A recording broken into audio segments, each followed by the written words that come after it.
আসসালামু আলাইকুম প্রিয় দর্শক, অন্য মঞ্চের আলাপচারিতায় আপনাদের সকলকে আমন্ত্রণ জানাচ্ছি। কালকে গভীর রাতে আমাদের এখানে এসে পৌঁছচ্ছেন রাশিয়ার প্রেসিডেন্ট পুতিন। কিন্তু মজার ব্যাপার হলো, তিনি আসার আগে এই 24 ঘন্টা বা 38 ঘন্টা আগে কেজিবি মারফত একটা ডিপ্লোম্যাটিক চ্যানেলে একটা বার্তা পাঠানো হয়েছে। বার্তাটা কি সেটা আমরা কেউ জানতে পারিনি, কিন্তু বার্তা যে গুরুত্বপূর্ণ সেটা বোঝা যাচ্ছে সাউথ ব্লকের ছুটোছুটি থেকে। কারণ এই বার্তাটা পাওয়ার পরই অজিত দোভাল সঙ্গে সঙ্গে ছুটে যান রাজনাথ সিং এর কাছে, প্রতিরক্ষা মন্ত্রী। সেখানে আসেন আমাদের স্বরাষ্ট্রমন্ত্রী অমিত শাহ এবং বিদেশ মন্ত্রী ডক্টর জয়শঙ্কর, এবং ডেকে আনা হয় ফিনান্স মিনিস্টার নির্মলা সীতারামনকে। অর্থাৎ একটি ক্যাবিনেট, কিচেন ক্যাবিনেট যে বৈঠক, সেই বৈঠক বসে যায়। তারপরে সেটা প্রধানমন্ত্রী মোদির কাছে গেছে কিনা সেই বৈঠকের কোনো অংশ, তারপরে আবার মোদির সঙ্গে কথাবার্তা এটা হয়েছে কিনা সেটা নিয়ে এখনো পর্যন্ত আমাদের কাছে কোনো খবর নেই। কিন্তু এই বৈঠকটা যে এই আধ ঘন্টা আগেও চলছে, আমি এখন ভিডিওটা করছি, এখন বাজে 3:30, একটু অপেক্ষা করে করেই আমি করলাম, এখনো পর্যন্ত কোনো খবর নেই। মানে এর পরে কি খবর হলো সেটা আমি জানতে পারিনি। তো এই যে মেসেজটা যেটা এলো সেটা কিন্তু খুব অর্থবহ, এবং যেখানে ভ্লাদিমির পুতিন ডেটকে এগিয়ে এনেছেন, 12-13 আসার কথা ছিল, সেটাকে তিনি 4-5 করলেন, 4 দিনের সফর করলেন। আচ্ছা, 4-5 এই কারণে বলা হচ্ছে, আমি কখনো বলছি 4 তারিখ, কখনো কেউ বলছে 5 তারিখ। তার একটাই কারণ হচ্ছে, আমরা যারা মধ্যবিত্ত বাঙালি, আমরা তারা রাত্রি 12টা-1টাকে আমরা মধ্যরাতি বলি, 4 তারিখ মধ্যরাত। তারপর দিন ভোরবেলা হলে আমরা বলি যে 5 তারিখ পড়লো। কিন্তু ইংরেজি ক্যালেন্ডারে কিন্তু 12টার পরে কিন্তু 5 তারিখ হয়ে যাচ্ছে। ফলে কেউ কেউ বলছেন 5 তারিখ কাগজে যেটা বেরোচ্ছে, আর ভারতীয় সময় মানে বাঙালির সময়, ভৃত বাঙালির সময় যদি আপনি ধরেন, তাহলে এটা হচ্ছে একদম আপনার 4 তারিখ গভীর রাতে। এই হচ্ছে গল্প।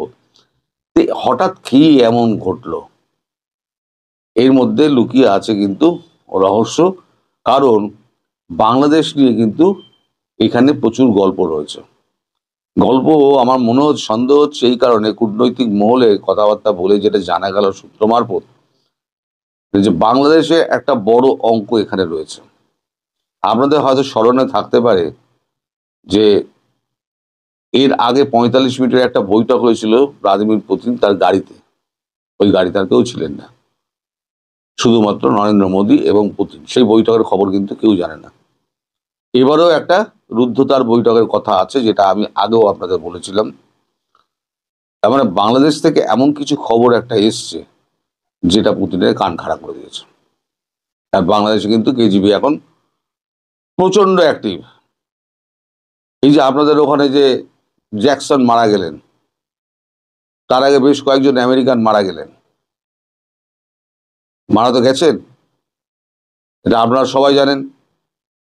কিন্তু সিআইএ হঠাৎ এলো, সিআইএ লোক এলো, এসে ময়না তদন্ত কিচ্ছু করতে দিল না, কোনো সারা শব্দ নেই, কোনো নেই, একদম মৃতদেহ নিয়ে বেরিয়ে চলে গেল। এরকম আরো কিছু আছে যেগুলো এরকম মৃতদেহ বেরিয়ে গেছে। এসব র করছেন না, বাংলাদেশ এসব করে না। করে যা করে দূর দেশে করে, পার্শ্ববর্তী দেশে করে না। কিন্তু রাশিয়া এটা ক্লোজলি অবজার্ভ করছে, এবং রাশিয়াই কিন্তু খবর দিয়েছিল যে বাংলাদেশ মারফত এমন একটা চক্রান্ত করা হচ্ছে। ভারতের প্রধানমন্ত্রী যখন চীনে যাবেন, তখন তাকে একটা হত্যার ছক করা হচ্ছে। এই খবরটা কিন্তু রাশিয়ান কেজিবি দিয়েছিল। তারপর যথারীতি সমস্ত কিছু চেক টেক করা হয়, দিয়ে দেখা যায় খবরের সত্যতা ঠিক একদম। তাহলে কেজিবি যে নজর দিয়ে রয়েছে বাংলাদেশের দিকে, এবং বাংলাদেশ সংক্রান্ত কোনো বিষয় এর মধ্যে লুকিয়ে রয়েছে। বিশেষ করে আগের ভিডিওতে আমি বলেছিলাম যে 3 তারিখে যেখানে অ্যাকশনটা একটা মানে বড় ধরনের একটা মানে করার সুযোগ করছেন প্রধানমন্ত্রী মোদী, বাংলাদেশের ব্যাপারে সিদ্ধান্ত নিতে যাচ্ছেন বড়সড়, ঠিক সেই সময়তে হঠাৎ উড়ে আসছেন কেন উনি, টাইম এগিয়ে দিয়ে উড়ে আসছেন কেন? এখন একটা মেসেজ পাঠালেন, এবং এমন গুরুত্বপূর্ণ মেসেজ যে এখানে কিচেন ক্যাবিনেট বৈঠক বসে গেল। অবশ্যই জানতে পারবো, কিন্তু একটু করে এই সমস্ত গুরুত্বপূর্ণ খবর পেতে একটু সময় লাগে। সরি। তো এর মধ্যে কিন্তু আমরা ওই দোহাতে একটা বৈঠক হয়েছিল, খলিলুর রহমানের সঙ্গে সিআই এর বৈঠক হয়েছিল, মনে পড়ে আপনাদের? যেখানে ভারতের লোক ছিল, তারপরে সেখান থেকে সিআইএ এবং খলিলুর আলাদা করে একটা বৈঠক হয়, এবং সেখানে মানে ভিডিও কলে সার্জিও ঘোষ ছিলেন, ভিডিও কলে। সেখানে হয়তো খলিলুরকে এমন কোনো বার্তা দেওয়া হয়েছিল ডক্টর ইউনূস সম্পর্কে, এমন কোনো একটা বার্তা নিশ্চয়ই দেওয়া হয়েছিল, সেই বার্তাটি ইউনূসের কানে খলিলুর এসে দিয়ে দিয়েছে। এবং আপনারা খোঁজ নিয়ে যা দেখতে পারবেন যে ওই খলিলুর ফেরার পরেতেই এই 1 তারিখ থেকে না 2 তারিখ থেকে তিনি ক্যান্টনমেন্টে গিয়ে রাত্রি যাপন করছেন। এই যে আমি একটা পোস্ট দিয়েছিলাম যে উনি প্রাণনাশের আশঙ্কা করছেন, প্রাণনাশের আশঙ্কা উনি করছেন, কারণ এই খবরটা খলিলই দিয়েছে, সিআইএ সূত্র ধরে এই খবরটা দিয়েছে যে বাংলাদেশের একমাত্র বিষদাঁত হচ্ছে গিয়ে ডক্টর ইউনূস। কোনো একটা রাষ্ট্র সেই বিষদাঁতকে উপড়ে দিতে চাইছে, হতে পারে আমেরিকাই, কারণ আমেরিকার স্বার্থ সিদ্ধি হয়ে গেলে আমেরিকা কাউকে দেখে না। ওই জন্য কিসিঞ্জার বলেছিলেন আমেরিকা শত্রু থাকা ভালো, বন্ধু থাকা আরো ভয়ঙ্কর। তা যিনি বাইডেনের হাত গলায় ঝুলিয়ে যিনি ছবি তুলেছিলেন সেদিনকে তার খুব মজা লেগেছিল। এখন হয়তো তিনি বুঝতে পারছেন যে আমি একেবারে সাপের মাথার উপরে পা দিয়ে রয়েছি, পা আমি তুললেই সাপ আমাকে ছোবল মারবে, এমনও হতে পারে।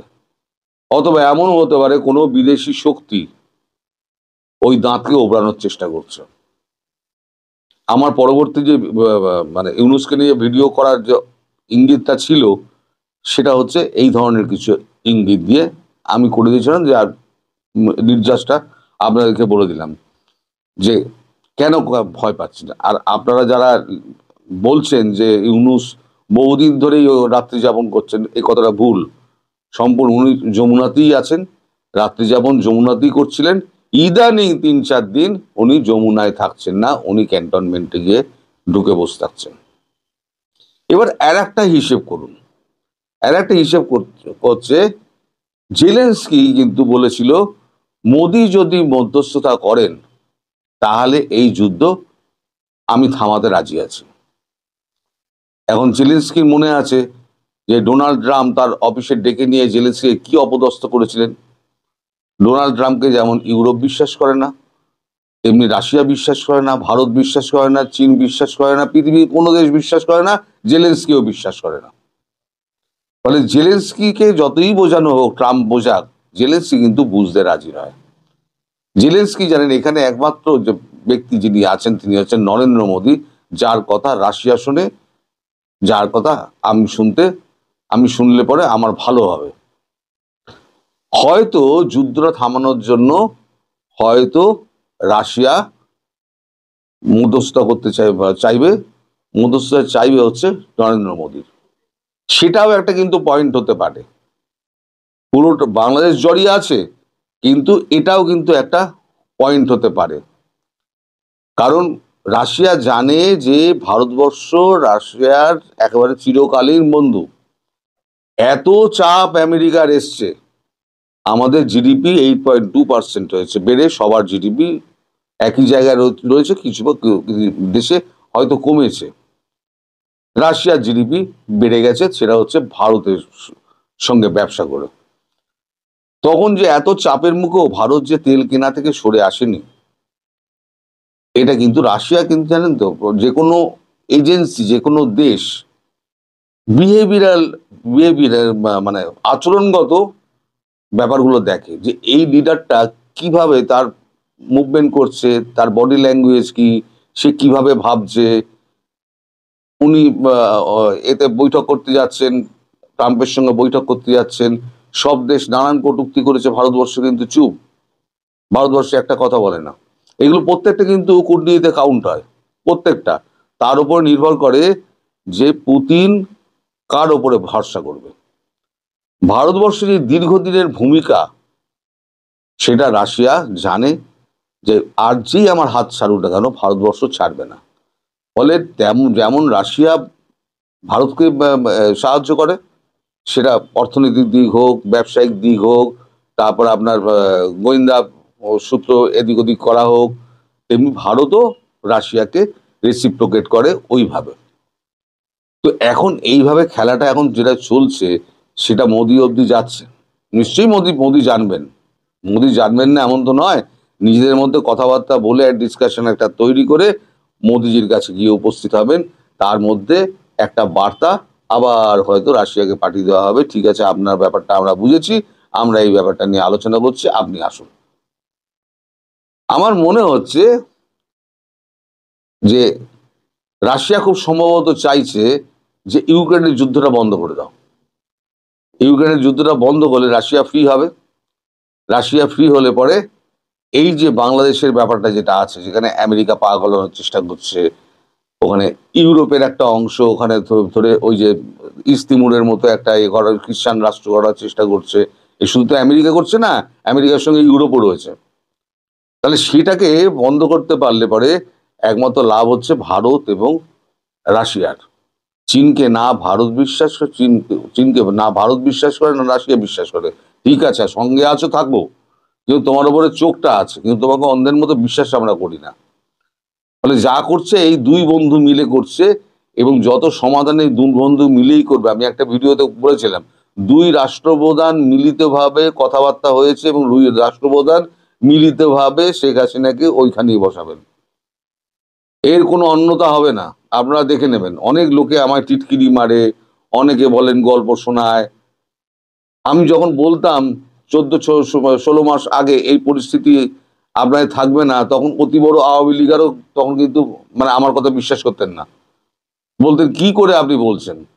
আজকে 16 মাস বাদে দেখুন, আমি যেগুলো বলেছিলাম সেইগুলোই কিন্তু ঘটে চলেছে। মানুষের মন তো, মানুষের মনটা হচ্ছে ব্ল্যাকবোর্ডের মতো, ডাস্টার চালিয়ে দিলাম মুছে চলে গেল। পড়াশোনার মধ্যে যে ডেলি থাকেন, আমার ভিডিও রোজ তো আপনি দেখতে পাবেন না। আমি এই ভিডিওটা করছি, 7 দিন বাদে আমি কি বলছি আপনি ভুলে যাবেন, আমিও ভুলে যাব। আমার নতুন যখন কোনো একটা প্রসঙ্গ আসবে তখন মনে পড়বে, আরে ওই ভিডিওতে ওই কথা তো বলেছিলাম আমি। এটা সকলেরই হয়, আপনার দোষ নয়, আমারও দোষ নয়, আপনারও দোষ নয়। ভুল বোঝা খুব স্বাভাবিক। কিন্তু আপনারা নিজেরা ভেবে দেখুন যে 18 মাস 16 মাস আগে বাংলাদেশের কি ছিল, আর 16 মাস পরে বাংলাদেশের কি অবস্থা হয়েছে। তবে ইউনূস এখন প্রাণ ভয়ে ভীত। ইউনূস এখন দেশ ছেড়ে পালাতে চাইছে, কিন্তু যেগুলো ও করে চলেছে না, সেগুলো হচ্ছে অভিনয়, অসংলগ্ন কথাবার্তা বলা, মানে যখন তখন যা খুশি বলে দেওয়া। এটা হচ্ছে ইউনূসের একটা মানে বাহ্যিক লক্ষণ, বিহেভিয়ারাল প্যাটার্ন যাকে বলে না, বাহ্যিক আচরণের লক্ষণ। ইউনূসের কিন্তু সেটাই হয়েছে। ইউনূস প্রচন্ড ভয় পেয়েছেন, সেই ভয়টাকে ঢাকার জন্য উনি উল্টো পাল্টা সমস্ত কিছু বলে যাচ্ছেন। আপনারা একদম ভয় পাবেন না, ইউনূস কিন্তু আর সেই ইউনূস নেই। আর পুতিনকে আসতে দিন, নিশ্চয়ই এর মধ্যে বাংলাদেশের কোনো অঙ্ক লুকিয়ে আছে, এবং সেটা গভীর অঙ্ক, যেটা বাংলাদেশের কেউ কল্পনা করতে পারছে না। এরকম একটা অঙ্ক লুকিয়ে আছে। কূটনীতির খেলা বোঝা দাদা খুব মুশকিল, খুব মুশকিল। দাবার বলে কে কোথায় ছেলে রেখে দিয়েছে আমি ধরতে পারবো না, কিন্তু যারা খেলছে তারাই একমাত্র জানে।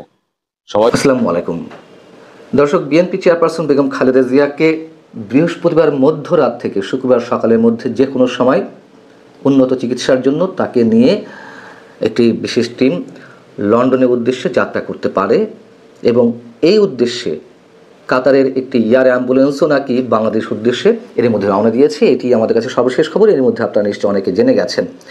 এবং তার সবশেষ অবস্থা সম্পর্কে আরও দু একটি কথা বলবো, তবে তার আগে একটি বিষয় উল্লেখ করতে চাই বিশেষভাবে। যেহেতু খালেদা জিয়াকে লন্ডন নেওয়া হচ্ছে, এটি দলের সিদ্ধান্ত, সেহেতু আমরা মোটামুটি এটুকু নিশ্চিত এই মুহূর্ত পর্যন্ত যে তারেক রহমান দেশে আসছেন না বা আসতে পারছেন না। তিনি যে দেশে আসতে পারছেন না বা আসছেন না, কেন এলেন না, এরকম নানান ধরনের প্রশ্ন এখনও পর্যন্ত মানুষের মুখে মুখে নানান ধরনের গুঞ্জন চলছে। একই সঙ্গে নানান ধরনের রাজনৈতিক অপ্রীতিকর বক্তব্য আমাদের সামনে আসছে। দেখুন, আমি শুরু থেকে একটি কথা আপনাদের সামনে বলে আসছি, আমি এটুকু বিশ্বাস করি যে অন্য যে কোনো সন্তানের মতো তারেক রহমানেরও প্রবল আকর্ষণ রয়েছে তার মায়ের প্রতি। মায়ের জীবন মৃত্যুর এই সন্ধিক্ষণে তাকে একটু স্পর্শ করার, সরাসরি দেখার, এটুকু আমি বিশ্বাস করি। তিনি যে আসছেন না এই অবস্থায়ও বা এলেন না তা নিয়েও প্রশ্ন ওঠাটা অস্বাভাবিক কিছু নয়, কিন্তু আমার কথা হচ্ছে সেই প্রশ্নগুলো তোলার সময় তো এখন নয়। তিনি কেন এলেন না, নিশ্চয়ই এর মধ্যে অনেক ধরনের গূঢ় রহস্য রয়েছে। এই বিষয়টি তিনি নিজেই তার ফেসবুক স্ট্যাটাসের মাধ্যমে পরিষ্কার করেছেন এবং তা নিয়েও রাজনৈতিক অনেক ধরনের বক্তব্য উত্থাপিত হতে পারে। আবারও বলি, কিন্তু সেই সময়টি তো এখন নয়। আরেকটি বিষয় একটু বলে নিতে চাই যে খালেদা জিয়ার সবশেষ শারীরিক অবস্থা নিয়ে বা তিনি কোন অবস্থায় রয়েছেন এ বিষয়ে বুধবার মানচিত্র চ্যানেলে, এই চ্যানেলে বিএনপি দলীয় সাবেক সংসদ সদস্য এবং সাবেক সেনা কর্মকর্তা মেজর অবসরপ্রাপ্ত আখতারুজ্জামান তিনি তার বক্তব্য তুলে ধরেছিলেন। নিশ্চয় তিনি যতটুকু দেখছেন, যতটুকু জানছেন, সেই জায়গা থেকে তিনি বিষয়টি বিশ্লেষণ করার চেষ্টা করেছেন এবং তিনি সবশেষ খালেদা জিয়ার সবশেষ অবস্থা সম্পর্কে একটি মন্তব্য করেছেন। এই বিষয়টি নিয়ে অনেকে প্রশ্ন তুলতেই পারেন, যেহেতু চারিদিকে সারা বাংলাদেশে এখন এটি আলোচনার বিষয়, এটি এখন talk of the country. Khaleda জিয়ার কী অবস্থা, তিনি কোন অবস্থাতে রয়েছেন, সর্বশেষ তার কন্ডিশন কি, নানান ধরনের মন্তব্য করছেন, বক্তব্য দিচ্ছেন। মেজর অবসরপ্রাপ্ত আখতারুজ্জামানও তিনি তার জায়গা থেকে বিশ্লেষণ করার চেষ্টা করেছেন এবং সেখানে তিনি একটি সর্বশেষ মন্তব্য করলেও তিনি পরিশেষে তার সুস্থতাও কামনা করেছেন। এমনকি যখন মানচিত্রে এই প্রোগ্রামটি নিয়ে, এই সাক্ষাৎকারটি নিয়ে অনেক বেশি প্রশ্ন কোনো জায়গা থেকে উঠছে, তিনি তার দায়িত্বশীলতার জায়গা থেকে একটি স্টেটমেন্ট দিয়েছেন যে যা কিছু বলা হয়েছে তিনি তার নিজের জায়গা থেকে বিশ্লেষণ করে একটি কনক্লুশন টানার চেষ্টা করেছেন। সেই জায়গা থেকে যদি কেউ এটি অন্যভাবে নেওয়ার চেষ্টা করেন, আমরা আসলে আমাদের দুঃখ প্রকাশ করার ছাড়া আর কিছু করার থাকছে না, এটুকুই বলতে চাই। যাই হোক, যেটি বলছিলাম, তারেক রহমান কেন দেশে আসেননি সেই প্রশ্ন ওঠার পাশাপাশি এবং খালেদা জিয়াকে লন্ডনে নেওয়া হচ্ছে বৃহস্পতিবার মধ্যরাত থেকে বা শুক্রবার সকালের মধ্যে যে কোনো সময়। এর মধ্যে আরেকটি বিষয় জানা গিয়েছিল যে তার স্ত্রী ডাক্তার জুবাইদা রহমান তিনি লন্ডন থেকে ঢাকার উদ্দেশ্যে রওনা দিয়েছেন, হয়তো দিয়েছেন। এই বিষয়ে প্রেস ব্রিফিংয়ে যতটুকু জানা গেছে, অন্তত আমি এ বিষয়ে কিছু শুনতে পাইনি। তবে লন্ডন নেওয়ার প্রস্তুতি চলছে, এটি গত দুদিন ধরে শোনা যাচ্ছিল এবং সেটি একটা পর্যায়ে এসে নিশ্চিত হওয়া গেছে এবং এই খবর বিবিসি দিয়েছে আমাদেরকে। বিএনপির চেয়ারপারসনের প্রেস উইং তারাও জানিয়েছে যে খালেদা জিয়ার শারীরিক অবস্থার খুব একটা পরিবর্তন হয়নি।